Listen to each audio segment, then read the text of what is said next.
Hello, hello, and welcome to the show. I am Dana Wilde, your host of Positive Mindset for Entrepreneurs. This is the show where we show you how to break through limiting beliefs so that you can leverage the power of mindset and grow your business faster. Oh, yeah.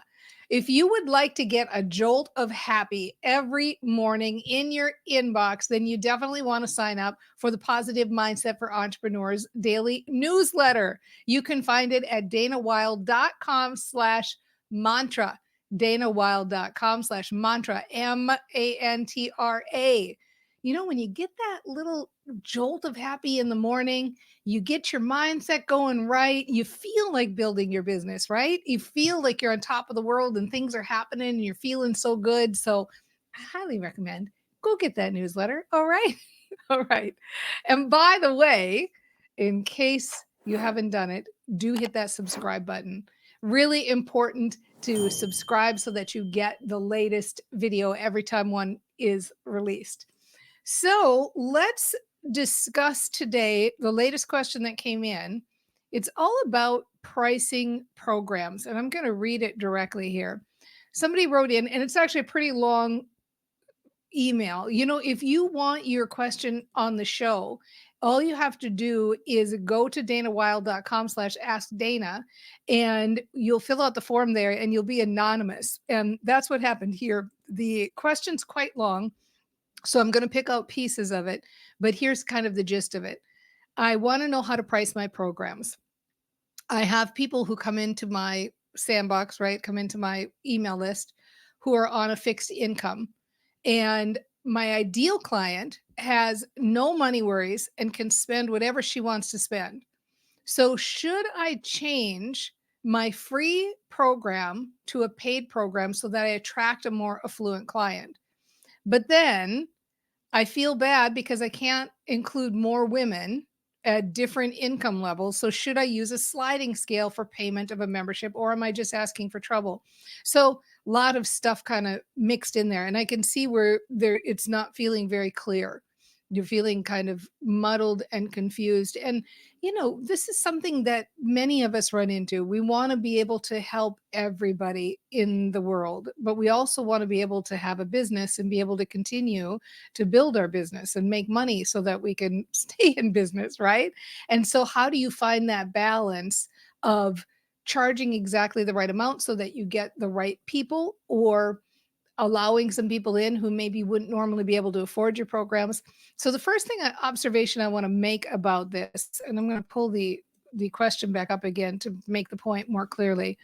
The the solution you're contemplating here, the only way you're looking at this right now is a solution with action. So the idea here is, and I'm not saying you're doing this, but you're not changing the way you think about the issue. You're trying to fix the issue by saying, well, okay, let's try a sliding scale. Well, let's try some scholarships and let people in for free who apply for a scholarship. Well, let's raise the price so that we only get affluent people. So these are all action steps that don't really fix the core of the problem, because the core of every problem is mindset. The solution to every problem is mindset, not action. And I know that that's contrary to what the whole world is telling you. But the reality is, all of these solutions, none of them will work unless you get to the core of the issue, which is mindset.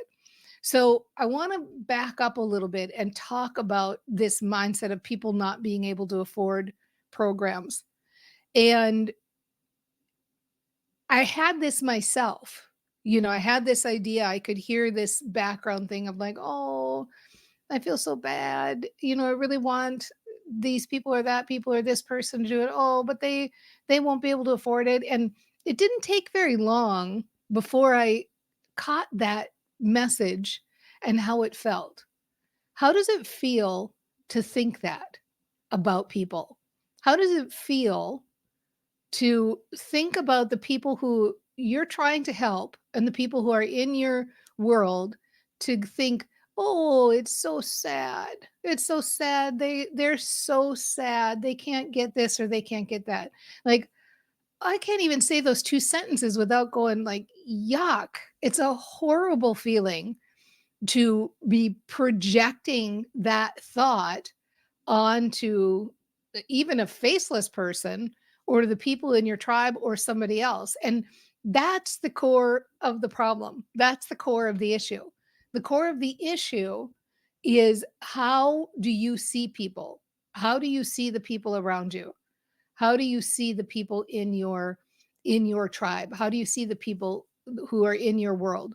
So some of the verbiage I've tried to use to shift that, or I have used successfully to shift that, are saying things like, the people who follow me are capable and competent and wise and resourceful.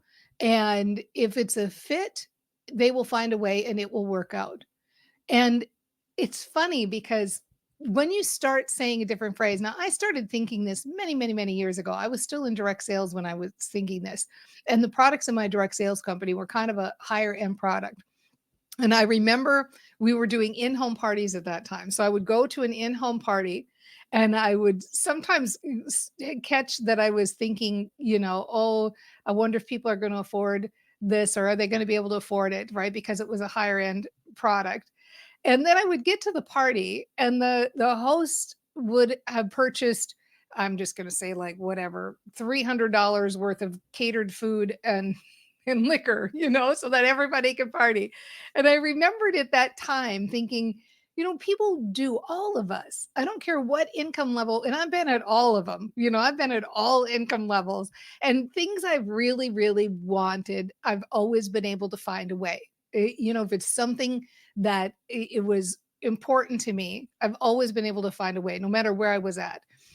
Or if it was meant to be. Sometimes people who are not at that point where they're going to invest in your program, they're not really ready for the program you have to offer yet either. So you're not trying to cater to everybody, first of all. And second of all, you're not you don't want to set up this yucky story about what your people are capable of or who they are. Who in the world are we to judge what somebody else is capable of? What in the world are we who are we to judge to say, oh, you could do this but you can't? I mean, I know who wrote this, and so I know that that would just make you sick to think that you might be thinking that way. So I'm hoping you will instantly drop this story about people not being able to afford what you have, or that you have to jump through hoops to make sure they can afford it. I have to make sure I can find a way to have them afford it, because otherwise they're so lowly and not powerful, resourceful people themselves, right? Like, I know you just want to go yuck and get rid of that story. So that's step one. Step one is, how can we think of people in a more empowering light? How can we tell that story? How can we start to say things like, I do like this idea that people are resourceful and people do find a way, and money can come from strange and crazy places. And when people do want things, they find a way. And I know that that's true for me. I know that money has come to me in strange and weird ways. And sometimes things that I don't think I'm going to be able to get, they end up coming through in other ways. And I like the idea of seeing people as resourceful and powerful. And I want to attract people to my tribe who are resourceful and powerful. And I am like, I like them, and I know that they've got this in them, and I'm attracting more and more like this. And it feels so good to bring more people into my sandbox who think this way and who feel this way.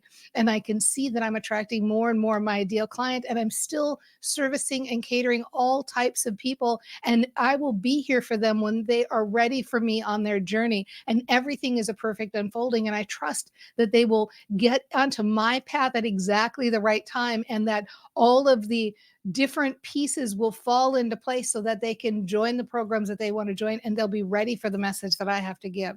Train your brain like that. And do you see how when you do that, then you change your options? Now you're not trying to use action to say, oh, how can I make my program cheaper? Or how can I give it away for free? Or how can I take scholarships for those people who can't get it? And now, let's say you're telling that story and then you get an idea that, okay, I'm going to give 3 scholarships. I'm going to give it a test. I'm going to give 3 scholarships a year or something like that. When you're feeling good and you're seeing people as powerful and resourceful and able and capable and all of those things, and then you get that idea, I'm going to test this. I'm going to give away a scholarship, or I'm going to give away 3 scholarships. Then you know that that's coming from the right place because you're coming from that powerful, happy message. So I'm not saying there's anything wrong with taking action, or there's anything wrong with giving scholarships, or giving your program away for free, or devising some system. Maybe you decide, oh, sliding scale is a great idea. There is no right answer to that question. This isn't a case of where, well, Dana Wilde says do a sliding scale, or Dana Wilde says don't do a sliding scale. I don't know what's in your heart and your business. I'm just suggesting, make sure you make that decision from the right story. Make sure you make those decisions about how you're going to share your program from the through the eyes that your people are capable and resourceful and able and eager and ready to play with you, and that the right people come to you at the right time and everything unfolds perfectly. So should you give your program away for free? Should you do a sliding scale? Should you do scholarships, all that stuff?